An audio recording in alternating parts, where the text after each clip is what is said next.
கோயமுத்தூர் சூலூர்ல ஒரு 10 வயது சிறுமி அந்த சிறுமியை கடத்திட்டு போய் பாலியல் வன்கொடுமை செஞ்சு கொலை பண்ணி பக்கத்துல உள்ள குளத்துல வீசியிருக்காங்க.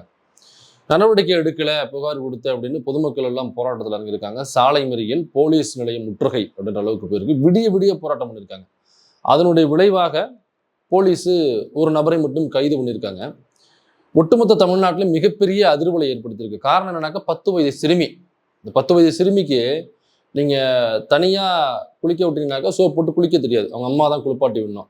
தட்டில் சோறு போட்டு வச்சிங்கனாக்கா அந்த பாப்பா சாப்பிடாது. எப்படியாவது வீட்டை ஏமாத்திட்டு விளையாடுறதுக்கு போகணும் அப்படின்னு சொல்லிட்டு அந்த அம்மாவை அப்பா ஏமாத்திட்டு சாப்பிடாம இப்படி போகலாம் அப்படிங்கிறது தான் அந்த பாப்பாவுக்கு என்ன சாப்பிட்டா தான் உடம்பு ஹெல்த்தியாக இருக்கும் அப்படிங்கிற புரிதெல்லாம் இருக்காது.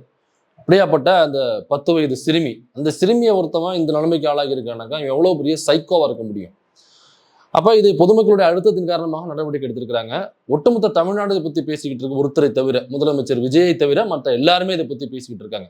இப்போ இந்த நடவடிக்கையை ஒருத்தரை கைது பண்ணியிருக்காங்க. ஓகே, நடவடிக்கை மேலும் போயிட்டு இருக்கு. உண்மையிலேயே காவல்துறைக்கும் அங்கே காவல்துறை நடவடிக்கை எடுப்பதற்கு அழுத்தம் கொடுத்த அந்த பொதுமக்களுக்கும் போராட்டத்தில் இறங்கிய இளைஞர்களுக்கும் வழக்கறிஞர்களுக்கும் பாராட்டுகள் நம்ம தெரிவிச்சுக்கிறோம்.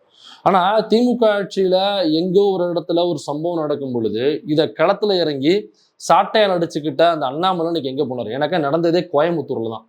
வானதி சீனிவாசன் எங்க போனாங்க? வண்டி எடுத்தாக்கா 1/2 மணி நேரத்துல சூலூர் போயிடலாம். ஏன் வானதி சீனிவாசன் அங்க போகல? பிஜேபியை சார்ந்த அனைவருமே ஏன் தன்னுடைய 9 துவாரங்களையும் பஞ்சு வச்சு அடைச்சிட்டு உட்காந்துருக்க வேண்டிய அவசியம் ஒண்ணு இருக்கு. திமுக எதிர்கட்சி, அதனால திமுகவுடைய ஆட்சியை கவிழ்க்கணும் அப்படிங்கிறதுனால அந்த ஆட்சியில நடக்குதோ நடக்கலையோ, அது உண்மையோ வதந்தியோ எதுவாக இருந்தாலும், அது வதந்தியாக இருந்தாலும் கூட அது உண்மைன்னு மக்கள்கிட்ட கொண்டு போய் அந்த பொய்யை கொண்டு போய் சேர்க்கறதுக்காக சாட்டையில் அடிச்சுக்கிட்டு விஜயசாந்தி அவர்கள்ல இருந்து குஷ்புல இருந்து எல்லாரும் களத்துல இறக்குன அந்த பிஜேபி இன்னைக்கு தாவேக்காவும் உங்களுக்கு எதிர்கட்சி தானே. அப்ப தாவேக்காவிற்கு எதிராக ஏன் நீங்க களத்துல இறங்கல? திமுக ஆட்சியில் இருக்கும் பொழுது நடந்ததற்கு நீங்க களத்துல இறங்கி போராடிய பிஜேபி தாவேக்கா ஆட்சியில் நடக்கிற எந்த குற்றத்திற்கும் களத்துல இறங்கி போராட்டமோ ஆர்ப்பாட்டமோ நடத்தவே இல்லையே. அப்ப உண்மையிலேயே பிஜேபி தாவேக்காவிற்கு எதிரான கட்சி, தாவேக்கா பிஜேபி எதிர்க்குது அப்படின்னு உண்மையா இருந்தா அதுவும் கோயம்புத்தூர்லங்க. கோயம்புத்தூர்ல சங்கிகள் எவ்வளவு நெருக்கமாக வாழ்ற ஏரியா. இந்நேரம் இறங்கி மிகப்பெரிய போராட்டமா நேஷனல் நியூஸா மாத்திருக்கணுமே, மாத்தலையே. ஏன் மாத்தல?